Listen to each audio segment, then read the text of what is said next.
So guys, এগুলো দেখতে পাচ্ছ, এগুলো হচ্ছে চাইনিজ কমলা। এগুলো চাইনিজ কমলা। আমি অ্যাকচুয়ালি কিছুদিন ধরে বাড়ি ছিলাম না, তো এই গাছগুলোর কমলা লেবু হয়তো কেউ ছিঁড়ে নিয়েছে। নার্সারিতেও আসতে পারিনি, ঠিক আছে। প্রচুর পরিমাণে চাইনিজ কমলাগুলো ধরেছিল, দেখতে পাচ্ছ। তো গাইস, এগুলো হয়তো কেউ চুরি করে নিয়ে গেছে এখান থেকে। এগুলো এখান থেকে কেউ চুরি করে নিয়ে গেছে। প্রচুর পরিমাণে ছিল এগুলো, দেখো চুরি করে নিয়ে গেছে এখান থেকে। 4টে গাছ ছিল হয়তো, এখানেও তো 2টো ছিল হয়তো।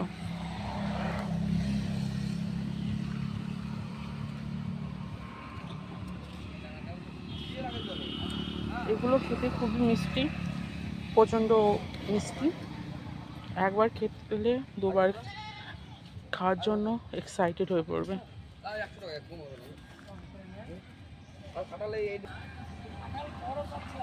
সো গাইস, চলে এসেছি 10 দিন পর নার্সারিতে। 10 দিন অ্যাকচুয়ালি বাড়িতে ছিলাম না।